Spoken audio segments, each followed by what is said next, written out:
Today we're going to talk about gaslighting. Gaslighting is an overused term, and it's a tool that's perfected by certain people that are just mean. It's perfected by people that have personality disorders such as narcissistic personality, borderline personality, histrionic personality.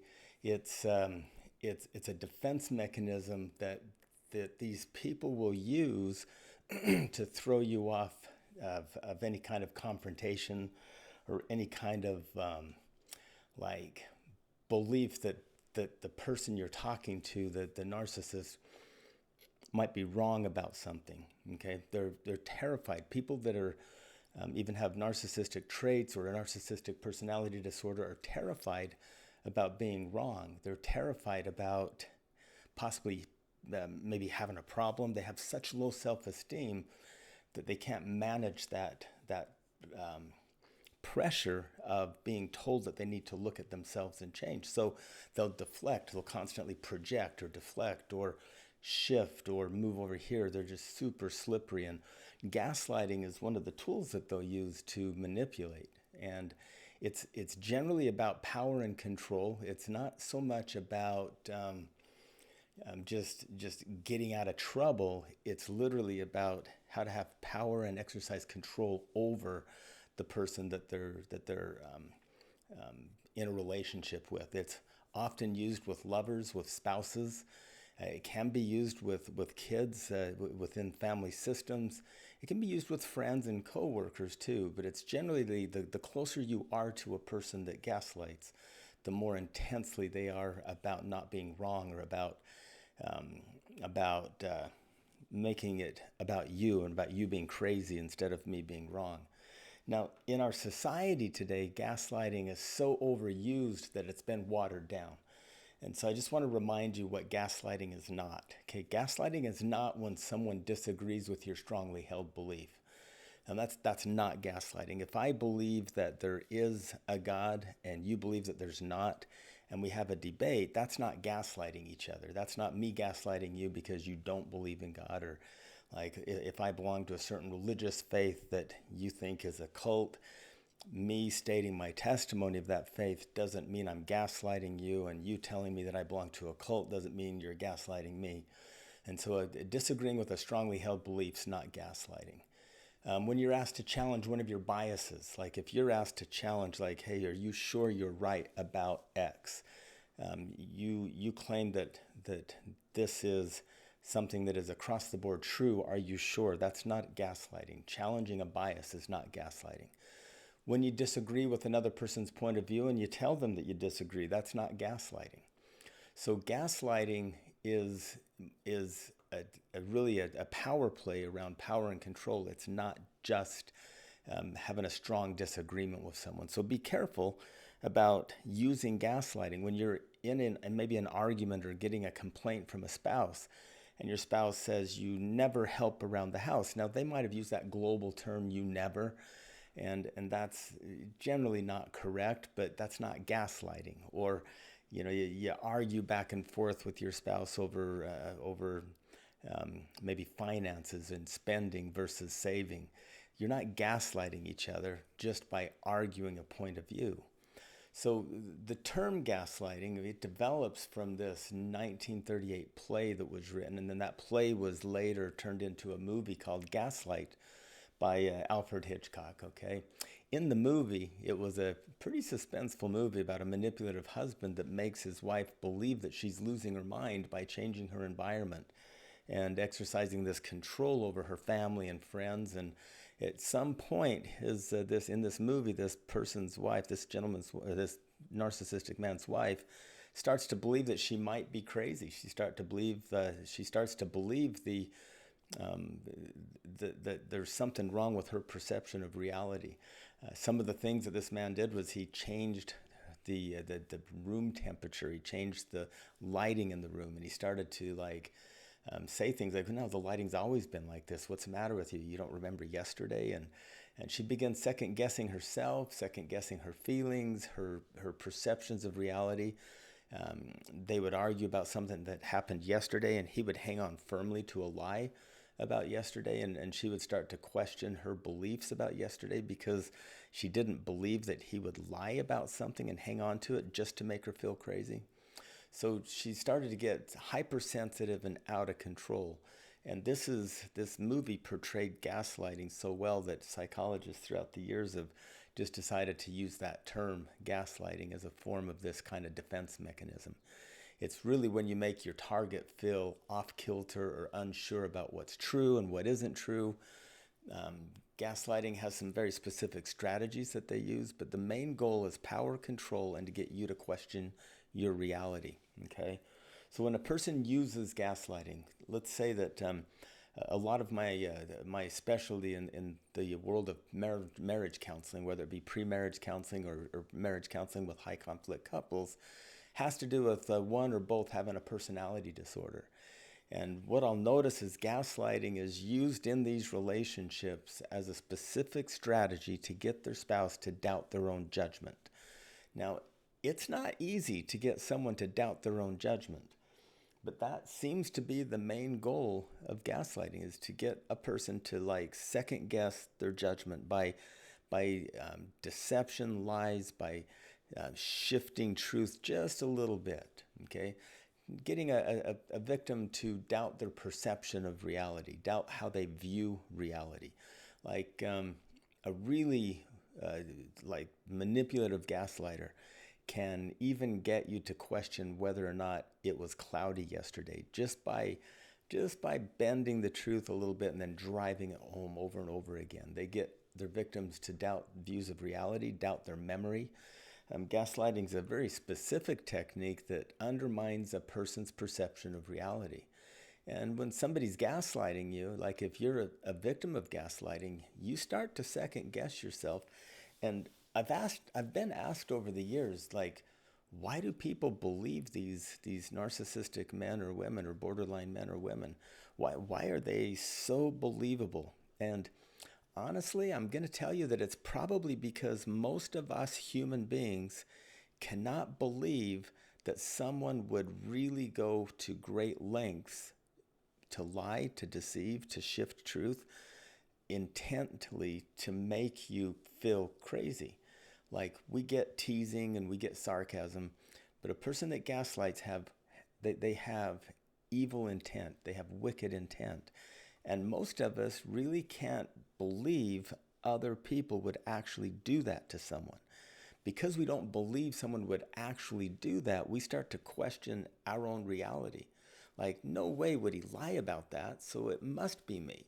Like, I know it didn't rain yesterday, and I swear it was sunshiny all day, but he swears that it was dark clouds rolled in and it stormed for a minute and then left, and it was quick, but that I'm kind of like naive and dumb to not have noticed it.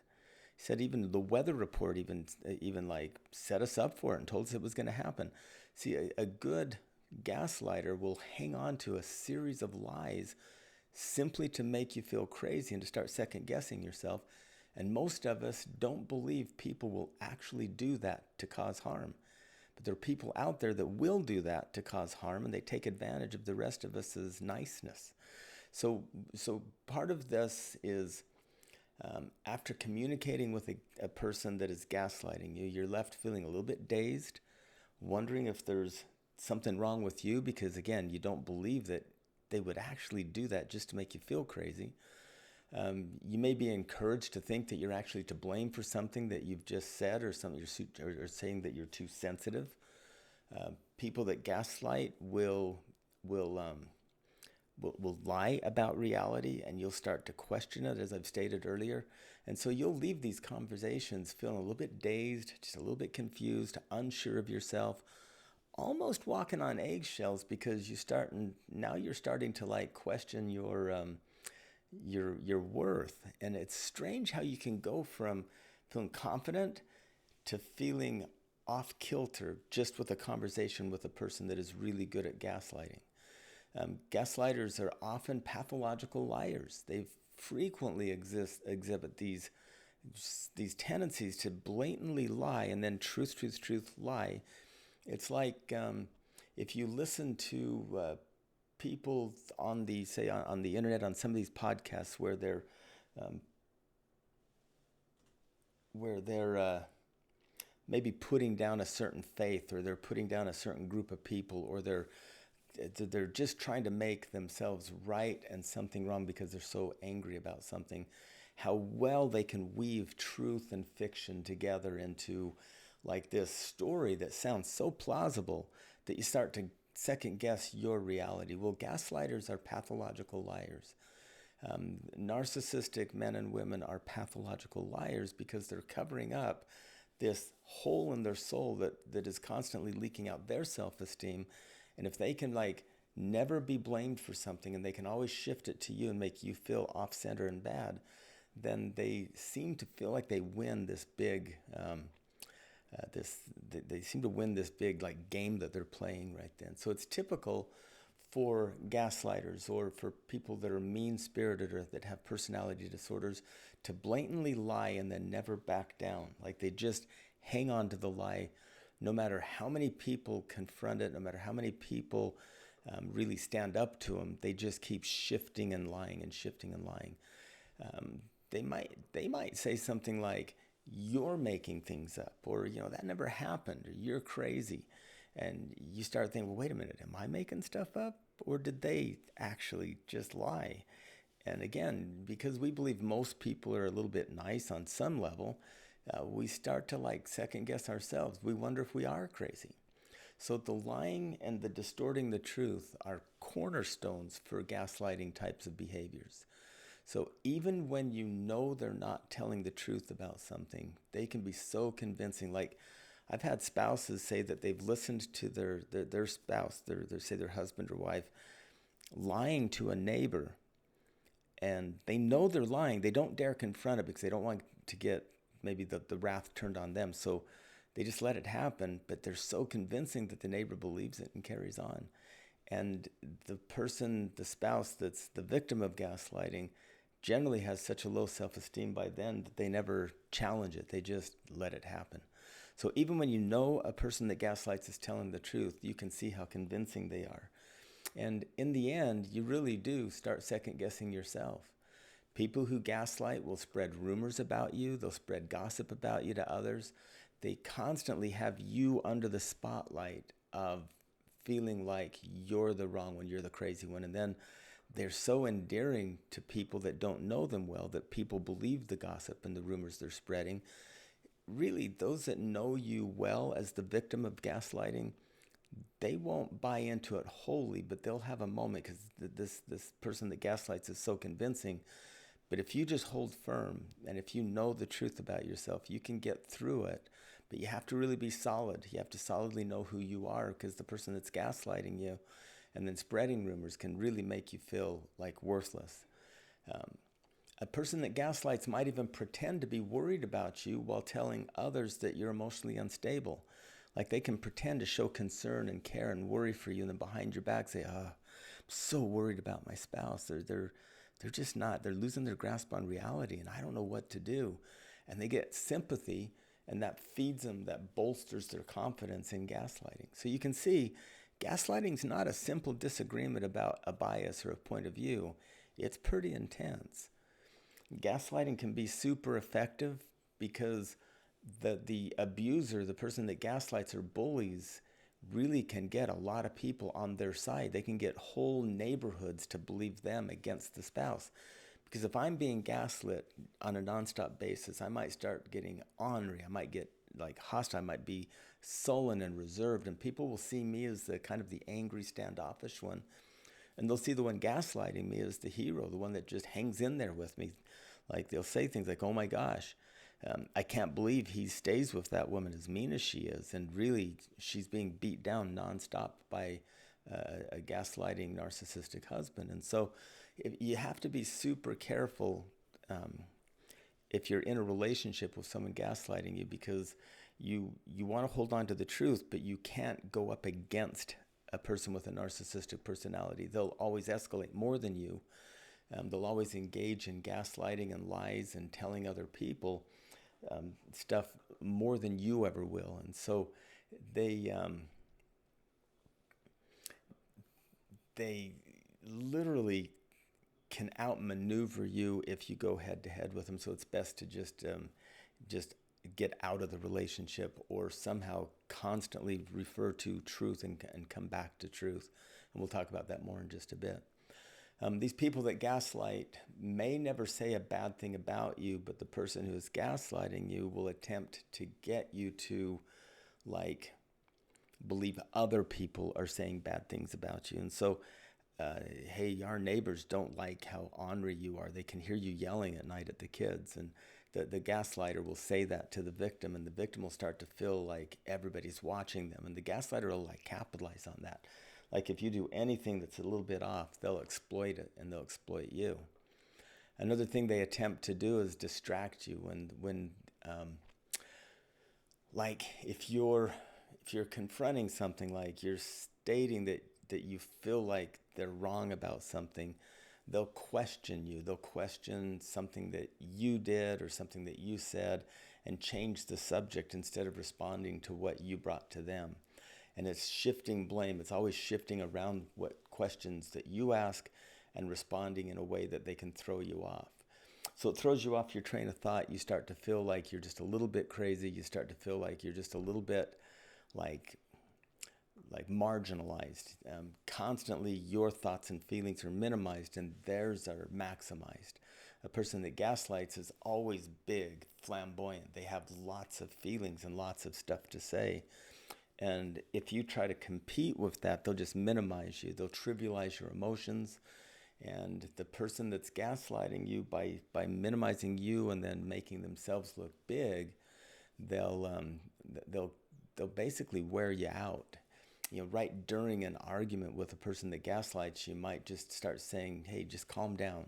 Like, you're overreacting. You always overreact. I can't believe you're so sensitive. And I can't believe that you're feeling this way about me. Like, we should be able to get through this." And really, it's all stuff that they won't let go. They won't find a solution because they just constantly shift to you're overreacting and sensitive. So after a while, you start to hear that enough, and you might start to think, oh my gosh, maybe I am too sensitive. Maybe I am, like, wrong a lot. And so think about this idea that a person that engages in gaslighting, or when you deal with someone who will never acknowledge your thoughts and feelings or acknowledge your beliefs, you probably will begin to question them yourself, especially if this person has you a little bit isolated, has told you everybody in the neighborhood talks bad about you behind your back, and you feel a little bit nervous about who to disclose with. You start to feel insecure about who has your back and who doesn't. You walk away never really feeling validated or understood. And so you start to shame yourself. You start to feel like, well, maybe I'm just a terrible communicator. Like, I can't believe that nobody understands me. I have been dealing with one particular person that even had the court system in a divorce case with a narcissistic ex, that even the court system was siding with the ex because in court she looked so kind of out of control and looked like so insecure that she couldn't make a clear defense. And so between the being gaslit for a whole bunch of years in the relationship, and then the courts looking down on her as maybe not being a fit mother, and all the blame being shifted constantly onto her, and a lot of just super manipulative. When my wife and I met with her and we told her that she was being gaslit by an expert and that we could see what was happening to her, she just kind of relaxed and flooded, like just tears, because no one had ever looked at her and gave her a chance to be understood. And there's so many things that go so fast out in our world that if a person's being beat down by a gaslighter, they can be gaslit by a whole community because no one stops and takes the time. So we watch for this blame shifting. It's a common tactic where every discussion is twisted to where the person being gaslit is the blame. And that's what this woman was experiencing. Like, even in court, it was her fault. They were able to twist it around somehow to where she had bad behavior, where everyone else was denying wrongdoing, but she was getting tagged with everything, and then was so insecure she couldn't even defend herself. People that gaslight constantly deny any wrongdoing. Like they'll avoid taking responsibility for poor choices. They'll avoid taking responsibility for their own behavior. They don't really care about how they impact others.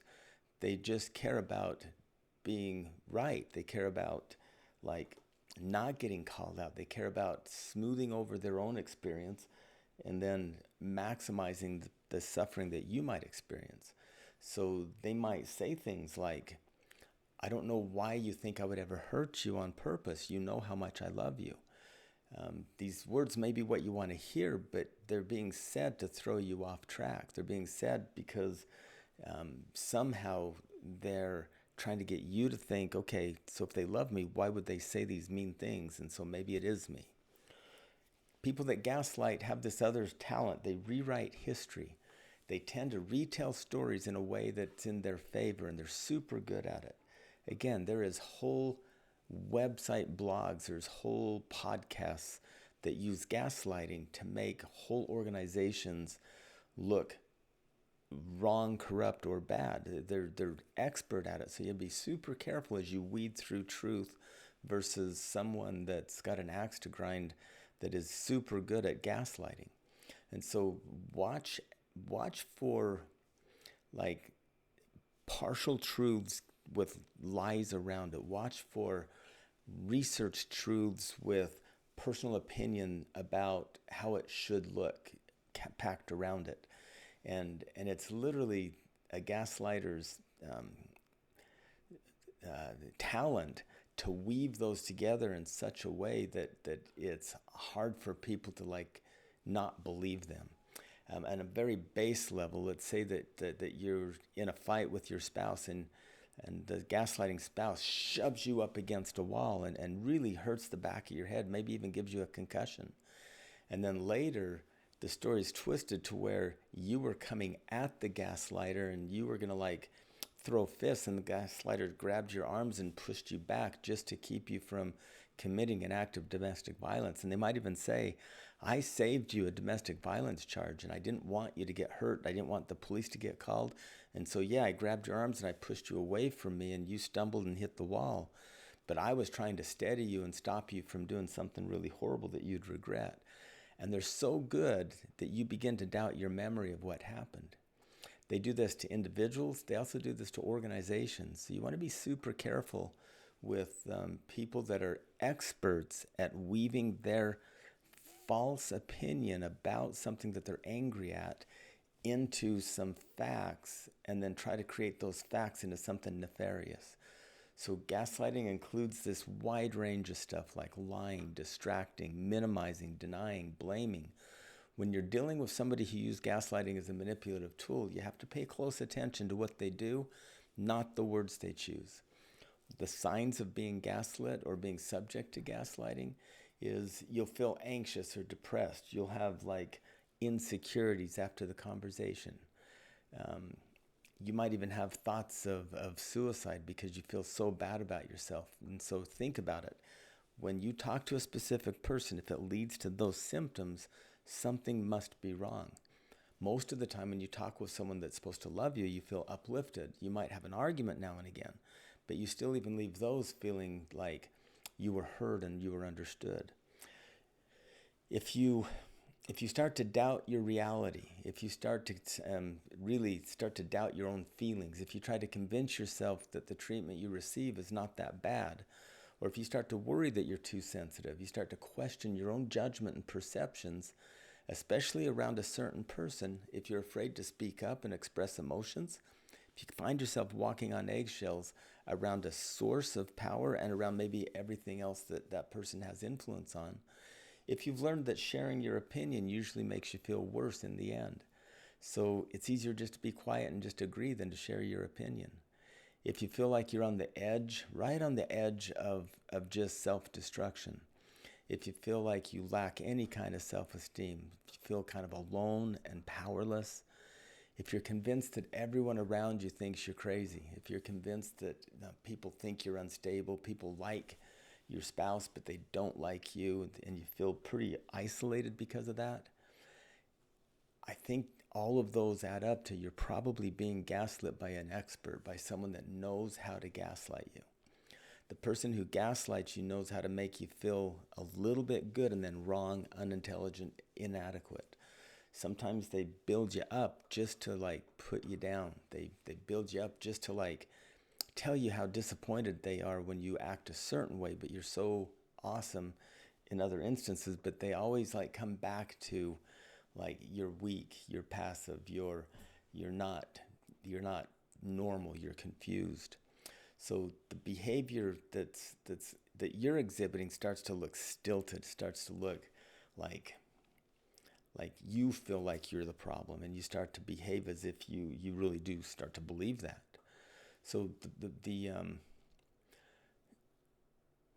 it's really possible to be gaslit to the point of you now believing what's going on.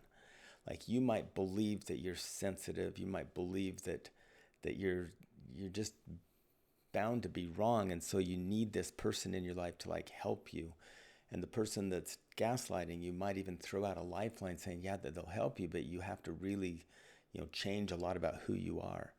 And so if you're all the time worried about that, if you spend a ton of time apologizing for everything, like if you apologize for everything you do, and people are even commenting like, why do you always apologize? If you feel inadequate all the time, if you feel like you're never good enough, if you like are constantly trying to live up to other people's expectations and you're second guessing yourself, and you may have even stopped trying to share what you think is going on because you assume that you're wrong. You just make this automatic assumption. If you're worried about that you let people down all the time and that you've made so many mistakes, you're irredeemable. And if you wonder if there's just something fundamentally wrong with you, you've probably been abused by a person that gaslights. You probably struggle making decisions if you've been abused in this fashion.